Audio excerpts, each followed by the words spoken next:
किसान भाइयों सुप्रभात। आपके साथ मैं हूं रुमान अलवी। देश के सबसे पसंदीदा कृषि कार्यक्रम अन्नदाता में आप सभी दर्शकों का स्वागत करती हूं। किसान भाइयों, झारखंड राज्य के जिला रांची में रहते हैं सफल किसान राजाराम साहू। ये एक शिक्षित और युवा किसान हैं और सब्जियों की सफल खेती के क्षेत्र में जिले में अपनी पहचान बना चुके हैं। ये किसान खेतीबाड़ी की नई नई तकनीकियों को अपनाकर खेती करते हैं। इस बार इन्होंने मल्चिंग एवं ड्रिप के माध्यम से मटर की खेती की है और प्रति एकड़ क्षेत्र से लाखों की आमदनी कमा रहे हैं। तो आइए जानते हैं इनकी सफलता की कहानी इन्हीं की जुबानी।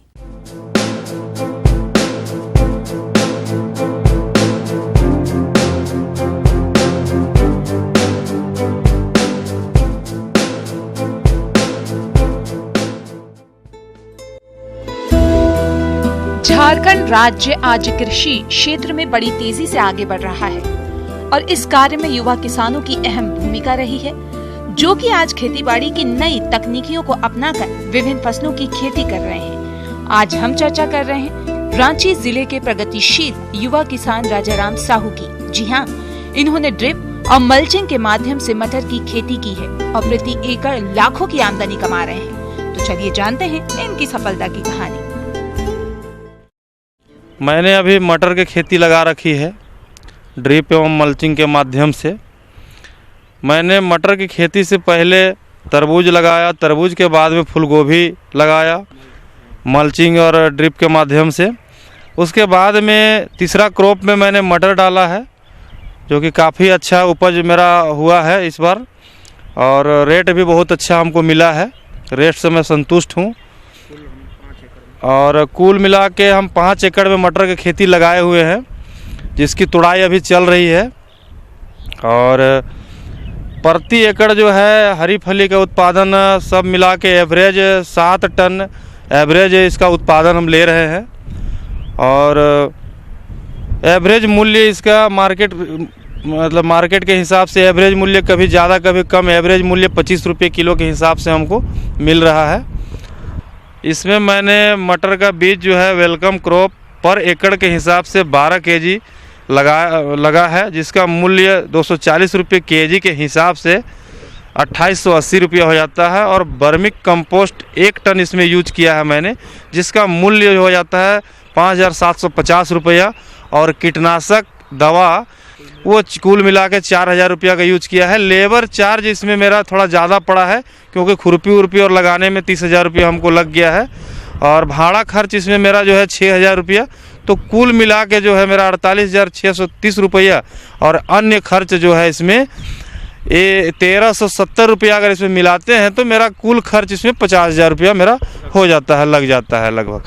और उत्पादन जो है प्रति एकड़ जो है 7000 किलो मेरा जो है 1 एकड़ में उत्पादन हो जाता है, जिसका औसत मूल्य जो है 25 रुपये किलो के हिसाब से 7 टन को अगर हम 25 से कैलकुलेशन करते हैं, गुना करते हैं तो 1,75,000 रुपया होता है। और कुल खर्च को माइनस करते हैं तो 1,25,000 रुपया, जिसको हम लोग शुद्ध आमदनी बोल सकते हैं।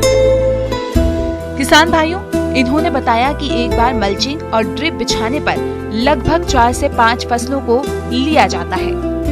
इस प्रकार मल्चिंग का घिसावट खर्च 5,000 रुपए प्रति एकड़ प्रति फसल पर आता है। इसी प्रकार ड्रिप पद्धति से सिंचाई करने पर प्रति फसल में औसतन 5,000 रुपए का खर्च आता है। अब इन दोनों खर्चों को इनकी कुल आमदनी, जो कि 1,25,000 रुपए है, में से घटा दें तो इनको प्रति एकड़ 1,15,000 रुपए शुद्ध आमदनी मिल रही है। देखिए, इसमें जो है 5 एकड़ का जो है औसत मूल्य 25 रुपये किलो के हिसाब से अगर हम जोड़ते हैं तो इसको कुल खर्च अगर माइनस करते हैं तो मेरा इसमें 6,25,000 रुपया हमको 5 एकड़ में शुद्ध आमदनी हो रहा है। जो मटर आप देख रहे हैं, ये मटर हमने अक्टूबर महीने में रोपाई इसकी की थी। और बीजा मैंने वेलकम क्रॉप वेलकम वैरायटी की बीजा इसमें लगाई है।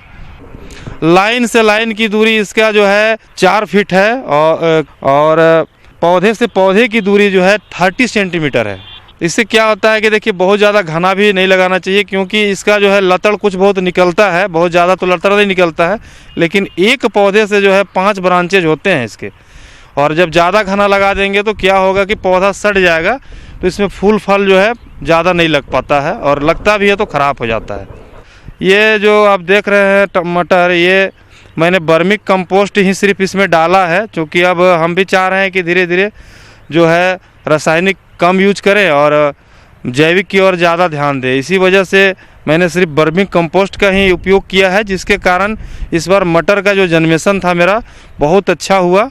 और लगाने के बाद 15-20 दिन के बाद में इसमें जो है कुछ खरपतवार है पौधे के सामने जो हो जाते हैं, उसको मैंने समय समय पर साफ करवाया।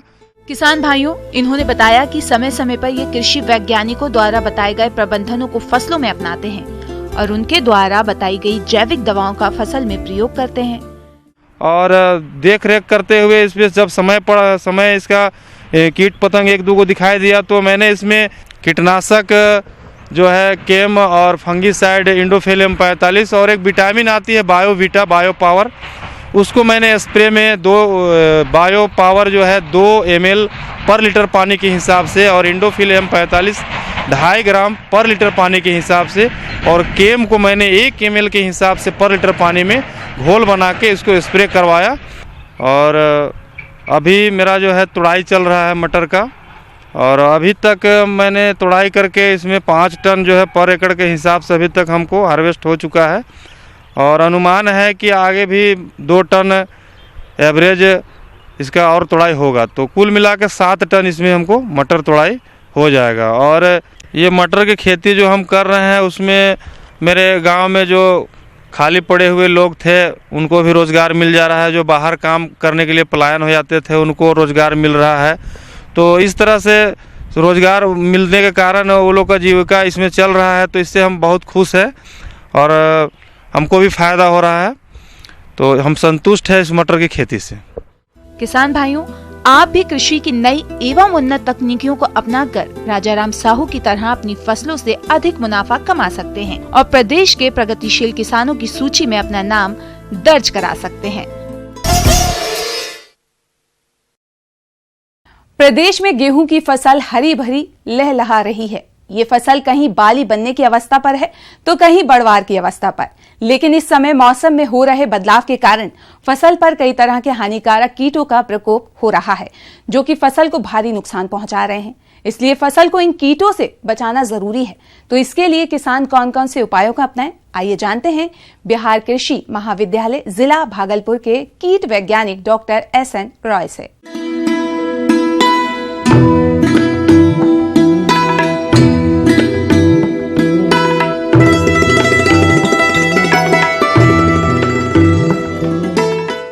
गेहूं पर लगने वाले प्रमुख कीट, जिसमें आज नितांत ही आवश्यकता है। गेहूं पर लगने वाले प्रमुख कीट में दीमक, स्टेम बोरर तनाछेदक जिसको कहते हैं, और एफिड जिसको माहू कहते हैं हिंदी में, ये 3 कीड़े जो है गेहूं पर प्रमुख कीड़े। गेहूं की फसल अभी बढ़वार की अलग अलग अवस्था पर होगी और इस समय इस फसल में कुछ कीटों का प्रकोप हो रहा होगा, जैसे कि दीमक, माहू एवं तनाछेदक कीट आदि। इन कीटों की किसानों को सही पहचान नहीं होने के कारण वे समय से इन कीटों की रोकथाम नहीं कर पाते हैं। तो सबसे पहले हम बात कर रहे हैं दीमक कीट की। ये जमीन में रहता है और पौधों की जड़ को काटता है और पौधे को उखाड़ने पर ग्रसित पौधा आसानी से उखड़ आता है। तो क्या है इसकी पहचान और रोकथाम के उपाय, आइए जानते हैं। दीमक जो है ये सोशल फैमिली की तरह रहता है, सोशल इंसेक्ट जिसको कहते हैं हम लोग।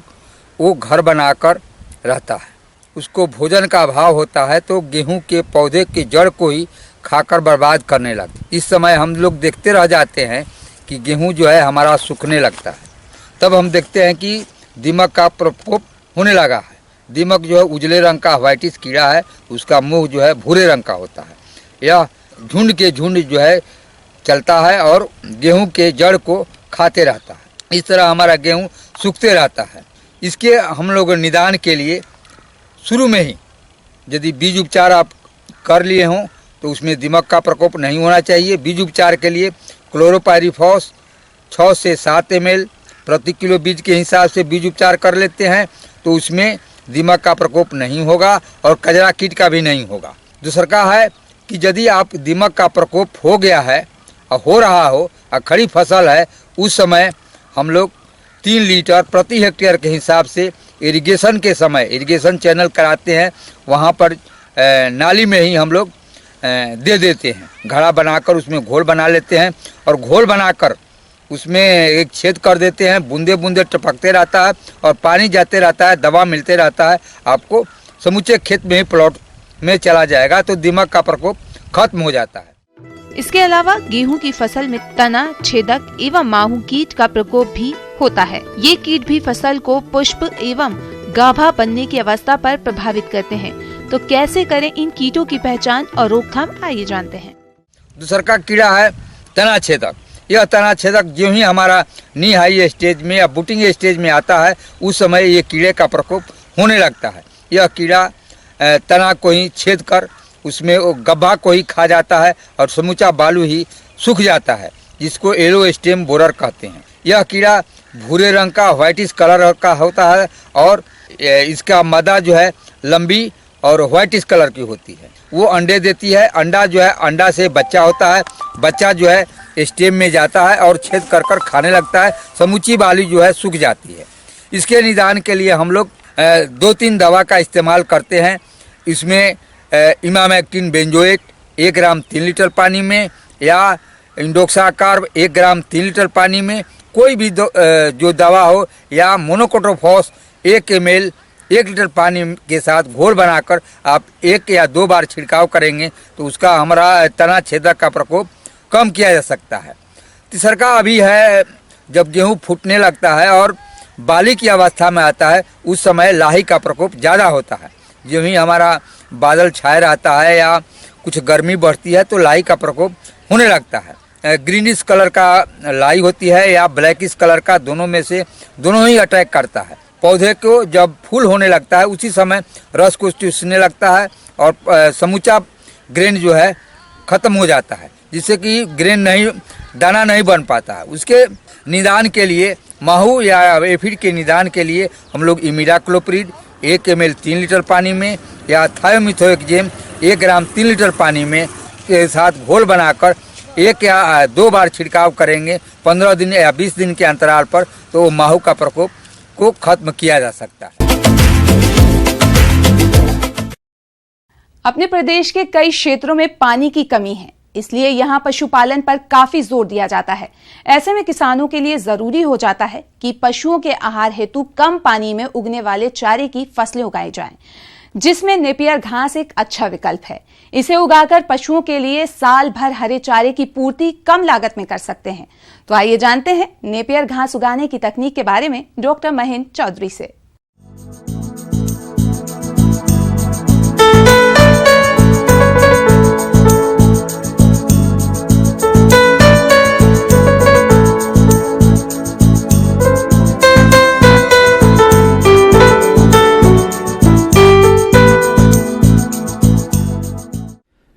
किसान भाइयों, अपने पास में पशु काफ़ी संख्या में है और पशुओं को है जो हरा चारा मिलना बहुत ही ज़रूरी होता है। बरसात में पशुओं को हरा चारा आसानी से मिल जाता है, लेकिन बरसात की सीज़न निकलने के बाद में सर्दियों में और सर्दियों के बाद गर्मियों में पशुओं के लिए हरे चारे की विशेष तौर पर कमी होती है। उस कमी को पूरा करने के लिए हमें इस प्रकार की फसल को लगाना चाहिए जिससे हमें है जो साल भर तक हरा चारा मिलता रहे। पशुपालकों के सामने एक मुख्य समस्या पशुओं के लिए वर्ष भर हरे चारे की होती है और इस समस्या का सबसे अच्छा विकल्प के रूप में नेपियर घास है। इसकी एक बार बुआई करके 5 साल तक उत्पादन ले सकते हैं। सामान्य चारे के मुकाबले इसमें आधी लागत आती है और उत्पादन दुगना मिलता है। ये पशुओं के लिए ज्यादा पौष्टिक भी होता है। खास बात यह है कि ये अपने प्रदेश के लिए पूरी तरह से अनुकूल है। इस तरह का चारा लगा है जिससे अपन को है जो बहुवर्षीय चारा है, आपके नेपियर ग्रास है जिसे आमतौर पर हाथी घास कहते हैं। इसको अगर अपन एक बार लगाते हैं तो किसान को है जो लगातार है जो चारे की उपलब्धता मिलती रहती है। नेपियर घास लगाने से पूर्व किसानों को इसकी उन्नत किस्मों की जानकारी होना बेहद जरूरी है, जो कि इस प्रकार है: पूसा ज्वाइंट, पूसा नेपियर घास 2, संकर नेपियर घास BNH 10, गो 5, फूले जयवंत BNH 233 इत्यादि। इन्हें लगाकर किसान अधिक हरा चारा पा सकते हैं। लगाने के लिए सबसे पहले अपन को ये करना चाहिए, खेत को बढ़िया तैयार कर दे, खेत में डिस्प्लो लगा दे। डिस्प्लो लगाने के बाद में इसमें कल्टी और हेरो लगा के खेत को बढ़िया तैयार कर दे, क्योंकि जहां आप नेपियर घास लगा रहे वहां पर कम से कम 5 से 7 साल तक लगातार आपको हरा चारा मिलता रहेगा। उसमें फिर है जो आप नेपियर घास के ऑफशूट्स या नेपियर घास की जो जड़ें हैं या तना उसको लगाते हैं। हरे चारे के उत्पादन में पोषक तत्वों का अहम योगदान होता है। 1 हेक्टेयर क्षेत्र में 200 टन गोबर की सड़ी खाद और नाइट्रोजन के लिए 60 kilo urea, 75 kilo single super phosphate, 30 kilo तक पोटाश की जरूरत होती है, जिसमें गोबर की खाद एवं फास्फोरस और पोटाश को बुआई के समय खेत में मिला देते हैं। यूरिया को कई बार फसल की कटाई के बाद सिंचाई उपरांत खड़ी फसल में प्रयोग करते हैं। किसान भाई उसको लगाने के लिए जो तने के टुकड़े चाहिए या जड़ के जो टुकड़े चाहिए वो बीघे में लगभग है जो 2 से 2,500 टुकड़े अपन को लगाने के लिए चाहिए। लगाने के लिए है लाइन से लाइन की दूरी आप 3 फीट रखें और पौधे से पौधे की 2 फीट। लगाने के लिए यह है कि आपको जो नेपियर घास है इसके ऑफशूट आपको कृषि विज्ञान केंद्र मिल जाएंगे। इसको है जो 3x2 पे अपन लगाते हैं। हाथी घास या नेपियर घास जो है उसको लगाने का जो सही टाइम है वो आपके फरवरी और मार्च में अगर जब अपन इसको लगाते हैं तो लगाते ही इसकी है जो फुटान शुरू हो जाती है। अधिक हरा चारा लेने के लिए नेपियर घास लगाने के बाद किसान भाइयों को कौन कौन से प्रबंधनों को करने की जरूरत है, इसके बारे में जानते हैं। लगाने के बाद में इसमें अपन है जो पानी देते हैं और पानी देने के बाद में फिर गर्मियों में है जो अपन 10 से 12 दिन के अंतराल पर पानी देते रहते हैं। गर्मियों में इसकी बढ़वार बहुत ही बढ़िया होगी।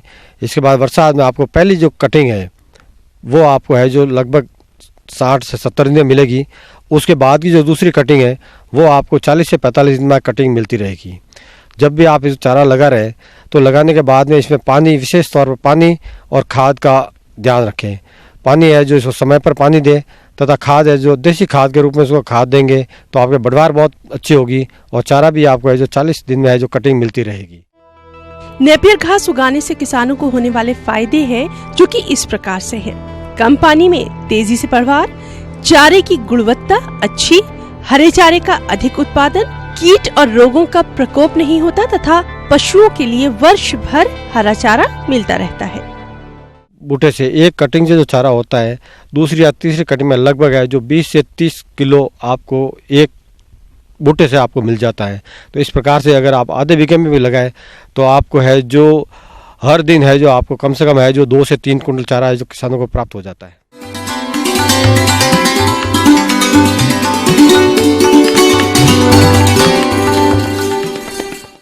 जॉन डियर अन्नदाता हेल्पलाइन निशुल्क फोन संपर्क सेवा के माध्यम से आपके द्वारा पूछे गए प्रश्नों में से 1 या 2 महत्वपूर्ण प्रश्नों को हम अपने कार्यक्रम में शामिल करते हैं। इसी के तहत आज का चयनित प्रश्न और उसका जवाब इस प्रकार है। अन्नदाता निशुल्क फोन संपर्क सेवा के माध्यम से पूछे गए प्रश्नों में से आज हमने जिस प्रश्न को कार्यक्रम में शामिल किया है उसे पूछा है ग्राम सिमरी, जिला बक्सर के कृषक सोमेश कुमार ने। यह सरसों की फसल में लगने वाले रोगों के नियंत्रण के बारे में जानकारी चाहते हैं। तो सोमेश कुमार जी, आपकी जानकारी हेतु प्रस्तुत है कार्यक्रम का यह अंश। किसान बंधु, आज आपको हम सरसों में खास करके लगने वाले रोग और उनके आप पहचानेंगे कैसे, तो उसकी रोकथाम हेतु आप क्या करेंगे उसके बारे में आपको जानकारी दूंगा। मुख्य रूप से जो 2 बीमारी है, एक अल्टरनेरिया ब्लाइट और दूसरा उसमें बीमारी है व्हाइट रस्ट। जो 2 बीमारी खास करके बहुत ही कॉमन है, जो जनरली देखा जाता है फफूंद के द्वारा ही होता है। किसान भाइयों, सरसों की फसल में अल्टरनेरिया अंगमारी रोग का प्रकोप अधिक होता है। ये एक बीज जनित रोग है, तो इसलिए बुआई से पहले आप बीजों का उपचार जरूर कर लें। तो आइए जानते हैं इस रोग के लक्षण एवं उसकी पहचान के बारे में। अल्टरनेरिया ब्लाइट एक ऐसी बीमारी है जिसके कारण से उत्पादन में भारी कमी आती है। इसके लक्षण सबसे पहले पत्ती पे दिखाई पड़ते हैं। शुरू में यह पत्ती पर भूरा रंग का धब्बा बनता है जो धीरे धीरे आगे चल करके हम समझते हैं बड़ा होते रहता है और ये धीरे धीरे काला होने लगता है। क्रिया कम आती है और परिणाम स्वरूप यह कह सकते हैं उत्पादन में भारी कमी आती है। तो जो ही बीमारी का लक्षण दिखाई पड़े यथाशीघ्र उसमें आप दवा का छिड़काव करना चाहिए। चूँकि यह बीजजनित रोग है इसलिए हम लोग सलाह देते हैं बीजजनित रोग को रोकने के लिए बीज उपचार करना चाहिए। बीज उपचार जनरली हम लोग बेबिस्टिन नामक दवा से हम लोग करने का सलाह देते हैं। दवा की मात्रा होगी 2 ग्राम दवा प्रति किलोग्राम बीज की दर से बीज उपचार करेंगे तो आसानी से इस बीमारी को रोका जा सकता है। तो काली बहू या चिरेता उसका 5% का घोल बनाकर छिड़काव करने पर आसानी से हम लोग कंट्रोल कर सकते हैं। इसके अलावा साफ नामक दवा का भी छिड़काव करने पर इस बीमारी को रोका जा सकता है। यदि नेटिवो की छिड़काव करते हैं उसका आधा ग्राम दवा प्रति लीटर पानी में घोल बनाना होगा, और साफ की छिड़काव करते हैं तो 2 ग्राम दवा प्रति लीटर पानी का घोल बनाना होगा। किसान भाइयों, सरसों की फसल में सफेद रतुआ रोग का प्रकोप होता है, जिसकी वजह से फसल खराब होने लगती है और उत्पादन में कमी आ जाती है। इसलिए आप इस रोग का नियंत्रण करें। इसमें व्हाइट रस्ट का प्रकोप बहुत ज्यादा देखने को मिलता है। इसमें सफेद पाउडर के समान पत्ती के निचले सतह पर, निचले वाले पत्ती पर सबसे पहले इसके रोग के लक्षण दिखाई पड़ते हैं, और धीरे धीरे यह पौधा ऊपर पत्ती के ऊपर भाग में अटैक करता है, या अंत कह सकते हैं जब विकलांग रूप लेता है तो पौधा के तना पर भी या कह सकते डंठल पर भी इस रोग के लक्षण दिखाई पड़ते हैं। मेटालिक्सिल या कह सकते हैं रिडोमिल MZ, ये दवा का छिड़काव करना चाहिए। उस छिड़काव करने से ये आसानी से इस बीमारी को रोका जा सकता है। तो हम किसान बंधु यही समझते हैं, अगर यदि आप समय पर बीज उपचार कर लें, समय पर दवा की छिड़काव करें, तो निश्चित रूप से कह सकते हैं आपको ज़्यादा उपज मिलेगा, और इस तरह से आप एक सफल किसान भी कहलाएंगे।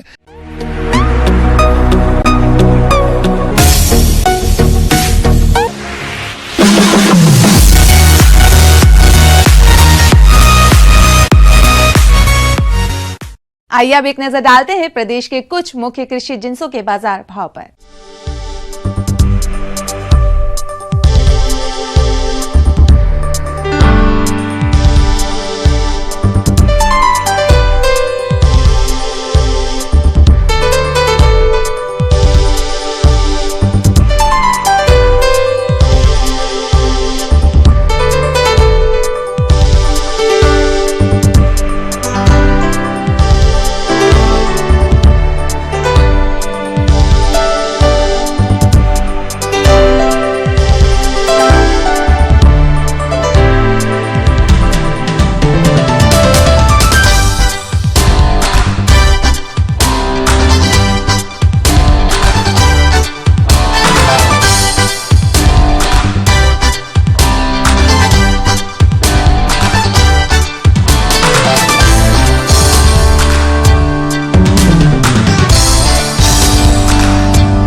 अब समय हो रहा है आपसे विदा लेने का, तो हमारी अन्नदाता टीम को दीजिए इजाजत। कल फिर इसी समय आपसे मुलाकात होगी कृषि संबंधित कुछ और महत्वपूर्ण जानकारियों के साथ। नमस्कार।